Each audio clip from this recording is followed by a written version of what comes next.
Aviones.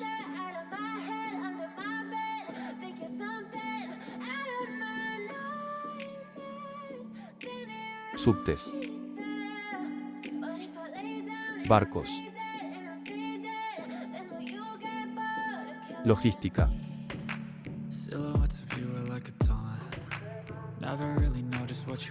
Colectivos.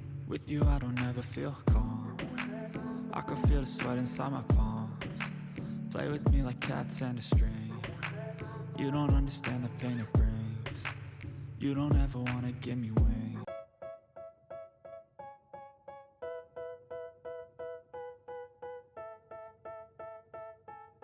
El viernes 1 de diciembre asistí al evento realizado por EMOVA, empresa concesionaria de la red de subte de Buenos Aires, a la inauguración que realizó junto a Subterráneos de Buenos Aires S.E.S.B.A.S.E., la muestra fotográfica Vivir el subte de Buenos Aires. 110 años en imágenes, 1913 a 2023, en el hall de la Estación Facultad de Derecho en la línea H.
Consiste en una colección de imágenes inéditas del subterráneo de Buenos Aires desde su inauguración el 1 de diciembre de 1913, presentadas junto a fotos que retratan el servicio, todas ellas exhibidas a gran escala e incluyendo registros de la primera década de operación a la actualidad. Esta muestra fue realizada con la curaduría de Ana Bunelli y Cecilia Gallardo, y cada fotografía contiene un código QR para acceder a información clave de la toma y un texto curatorial. Mediante esta muestra se busca visibilizar cómo el subte mejoró la movilidad de las personas y se convirtió a lo largo de los años en el medio de transporte sustentable por excelencia. Así como también recorrer la historia de las distintas líneas y las innovaciones que se fueron incorporando para brindar la mejor experiencia de viaje a sus más de 900.000 usuarios diarios, actuales. Detalles de cada una de las fotografías y un recorrido por las mismas.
¿Van cambiando todos los años algo? Sí, algo se va a agregar. Algo se agrega.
Después, se llevó a cabo una visita guiada en la estación Facultad de Derecho de la línea H, la cual es la estación cabecera actual de la línea, donde se proporcionaron explicaciones detalladas sobre cada una de las fotografías.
De los 110 años del subte, hoy es un día muy importante para nosotros.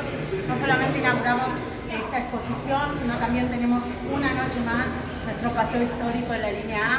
Esperemos que también nos acompañen para poder disfrutar de esta noche.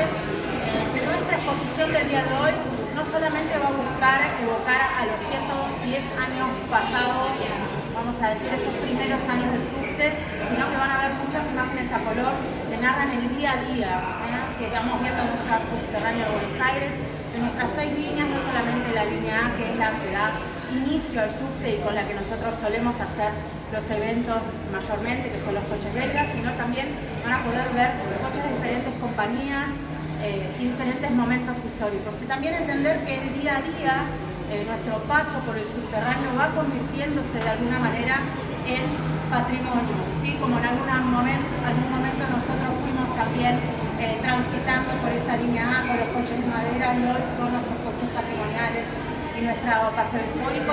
También nuestro día a día y nuestro paso por el subte va dejando huella y va marcando ese legado que vamos a dejar para el futuro, que es nuestro patrimonio.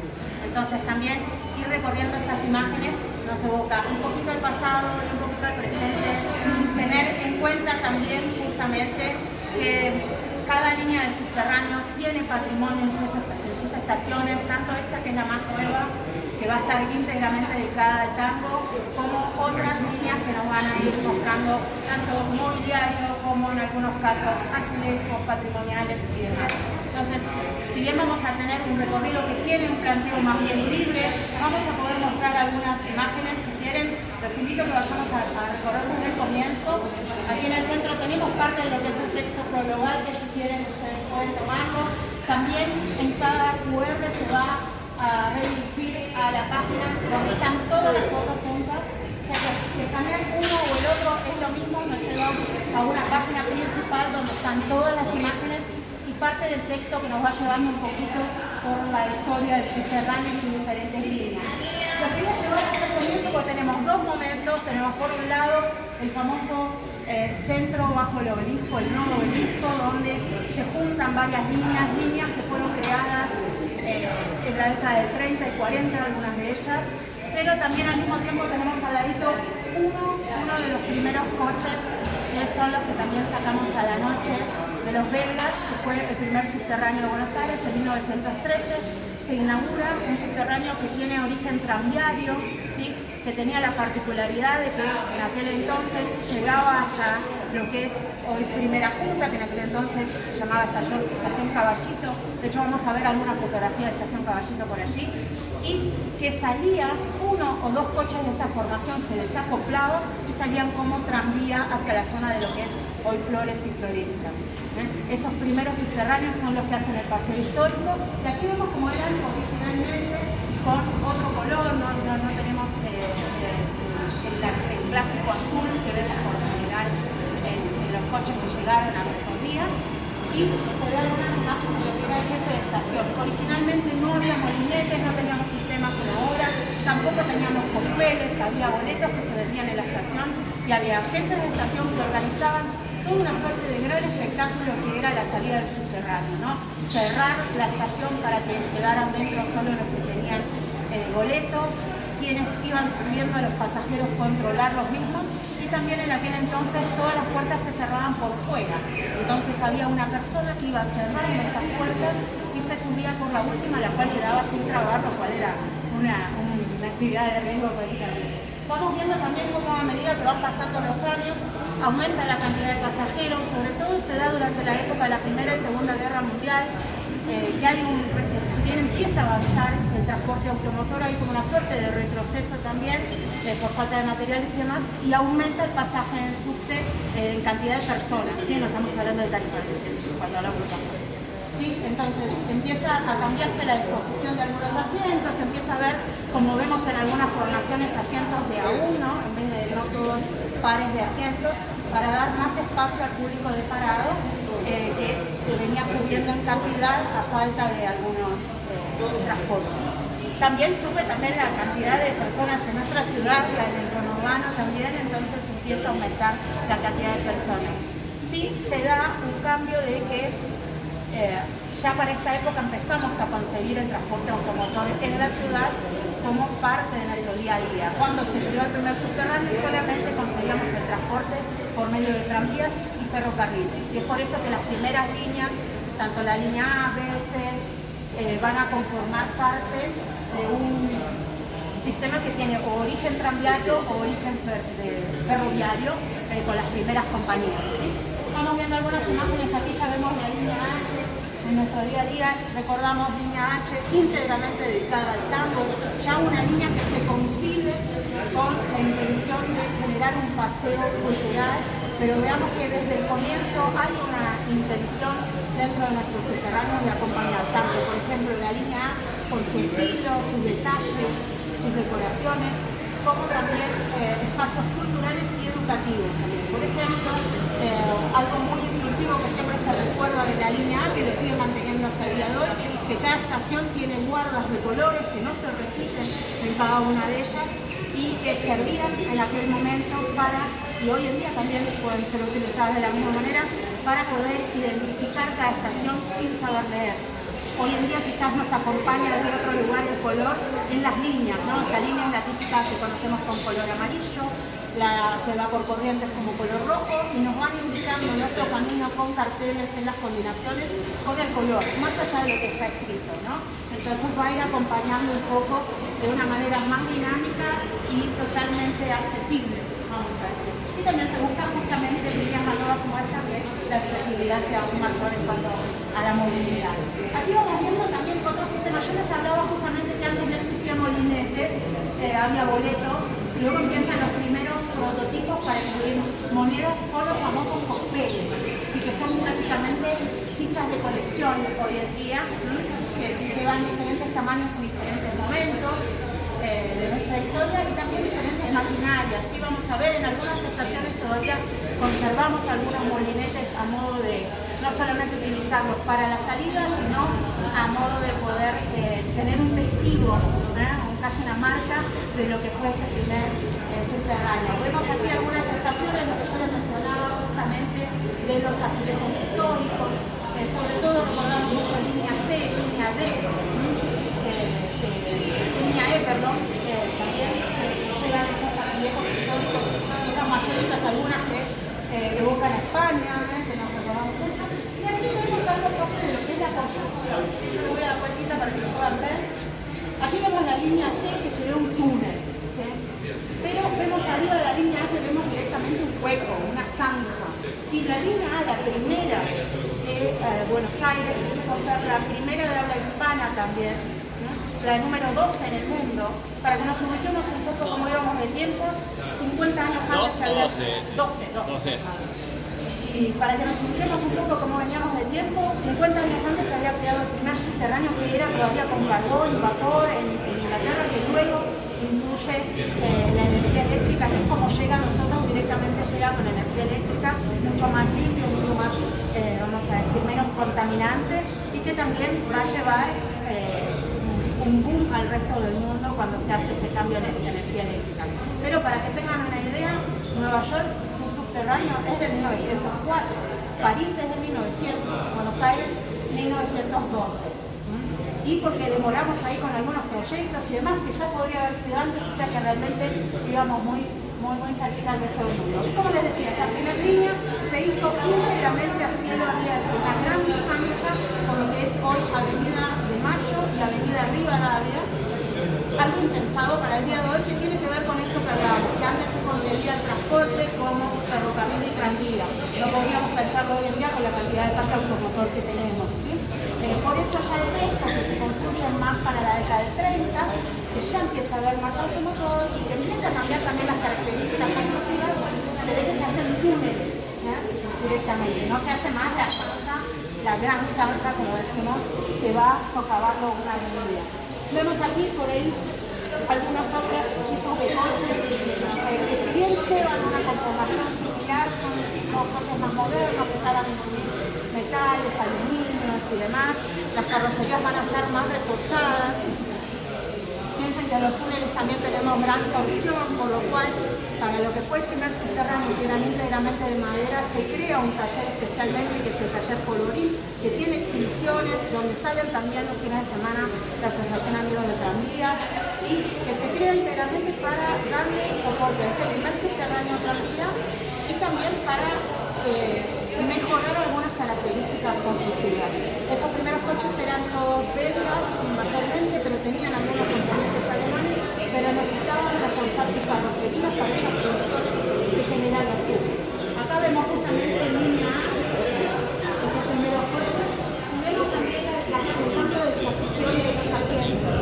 Hoy en día ya buscamos más público de parado, público pie, no tanto espacio para sentarnos, sino generar más espacio en el pasillo. Vemos tanto en esta fotografía como en alguna que se ve por allá al comienzo el tema de la lectura y el subterráneo. La lectura que acompaña mucho al porteño hasta el día de hoy, el libro papel, el diario en otras épocas también, y hasta el día de hoy también vemos muchos señores editoriales, pero sobre todo el libro papel que acompaña también a nuestra ciudad cultural de alguna manera. Aquí vemos, bueno, como vemos algunas decoraciones, que algunas estaciones todavía conservan reproducciones de publicidades antiguas. Y aquí se ve como antes se vendían boletos con combinación, eso cambió con el tiempo, ya las combinaciones estaban incluidas con el tiempo. Para cuando ya tenemos cóctel, la combinación ya pasa a estar incluida dentro de la tarifa, pero en otra época se diferenciaba y vemos que no hay molinete todavía aquí. Boleto papel, ¿no? Cómo va cambiando esa conformación a lo que tenemos hoy en día, quizás un sistema mucho más moderno. Dejamos el cosquete y dejamos el subtepaz, que por allí tienen algunas imágenes de esos diferentes subtepaz que eran hasta conmemorativos, algunos de ellos coleccionables, que fue como un antecesor a lo que es el sistema actual, ¿sí? Pero para ir viendo cómo iban cambiando los diferentes sistemas y también lo que incluía el control, el tipo de molinete, ¿no? La facilidad de acceso o no. Tenemos los molinetes de Cosper, por lo general tienen un corte mucho más pesado, ¿sí? Ya después se va agilizando y hasta es más fácil para nosotros de pasar. Y empiezan los molinetes más nuevos a tener también en cuenta algunas medidas ergonométricas para dejarlo. Y aquí vemos, bueno, Estación Caballito, actualmente primera punta, por donde llegó a salir en algún momento este subterráneo tranvía, que continuaba hasta la zona de Flores. Vemos ahí unas jóvenes allá por comienzos del siglo pasado. Y vemos también aquí línea C, donde tenemos también gran cantidad de combinaciones con otras líneas bajo la 9 del siglo. ¿Sí? Justamente como dos momentos que siguen formando y van creando parte de estos 110 años que están transcurriendo ahora y nos están dejando. Así que bueno, muchas gracias, los invito a recorrer. Te iba a hacer una pregunta.